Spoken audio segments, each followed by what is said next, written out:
This is 8.2, and we're going to talk about age and how we know how old rocks and fossils are. And the most important thing in relative age is talking about position, where the fossil is found in the rock layer. And if you think about Station 10 or Station 5 in the activity we did on Monday and Tuesday, it was talking about the laws of stratigraphy and how when something gets buried and then something else gets buried on top of it or more sediment gets deposited, what's on top of it has to be younger than what is below it. And so strata just means rock layer. So the study of rock layers is stratigraphy. And we can estimate the age of the rock layer or the fossil depending on how it's found. So when I talk about relative age, I'm talking about more of an estimate.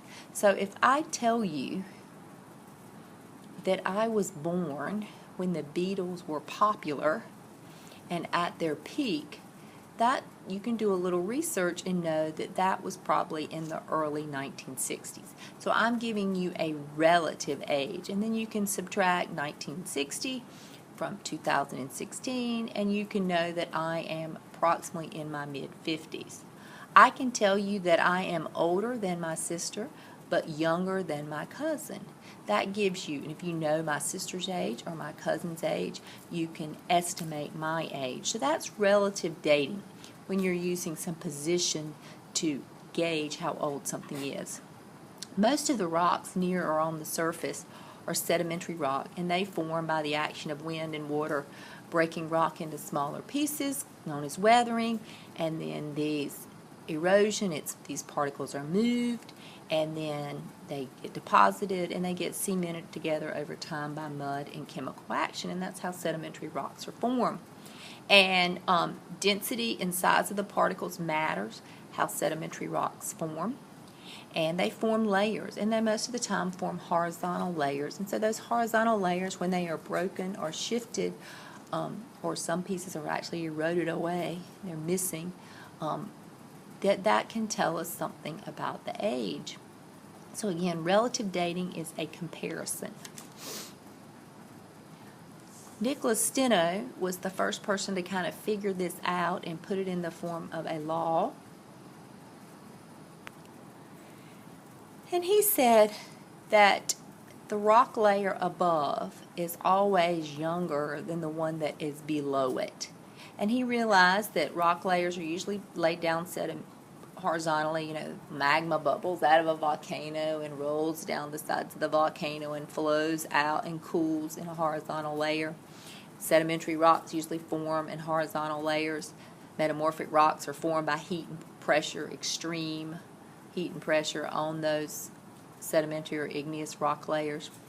And but sometimes they get disturbed. So, there's faulting, there's earthquakes, there's mountain building, there's plate movement. All those things can cause the rocks to shift and break, and they might be at angles from each other. And if you looked at the diagram back at Station 5, you notice that there had been an earthquake, and there Formation E that represented the earthquake, and the rock layer had shifted, and there was actually a missing piece. It had eroded away. And that's what an unconformity is, where you've got rock layers that are side by side that are not the same age. And we know that there's some type of erosion event must have occurred to explain why you've got this young rock beside very old rock. The law of original horizontality says that sediments are often laid down horizontally when the rock layer forms, so just horizontal. And igneous rocks can actually, if igneous rocks forms inside the earth, they're intrusive igneous rocks, then they push up through a rock layer and make a magma plume up through the rock layer, then these intrusions have to be younger than anything they cut through. If I just have a pair of scissors and I'm cutting the air, there's no evidence. But if I take a piece of paper and cut it in half or cut out a triangle, the piece of paper had to be there first. So the rock layer that the magma plume pushes up through has to be younger than what the rock layer it went into. So that's the law of cross-cutting relationships. The intrusion is always younger than the rock layer it cuts through, but then if there's a horizontal layer on top of it, that horizontal layer has to be younger. So the intrusion will be older than any rock layer that's laid down after it did its cutting. And again, an unconformity is a buried erosional non-depositional surface. So you got two different rock layers of two different ages. And so we know that something happened. The deposition was not continuous, an erosion event occurred, some type of catastrophic action happened on the crust. Now, index fossils are also important when you are using relative dating. Paleontologists have to piece together evidence about geologic time.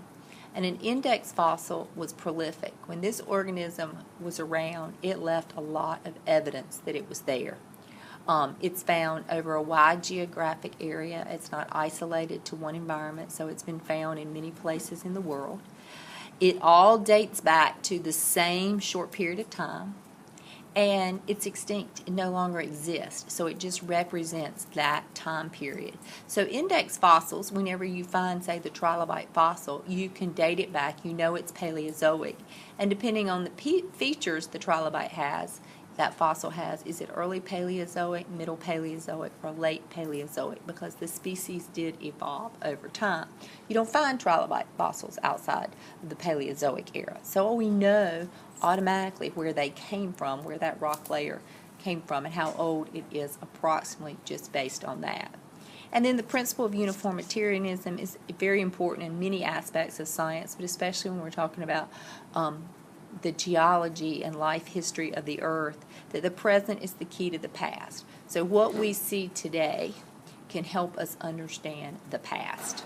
So when we see fractures on the earth or erosional events and depositional events, then they can help explain that had to come from somewhere. Something changed either within the earth through plate movement and plate action, or outside the earth through some type of climate event. So they can help us understand what happened in the past as well.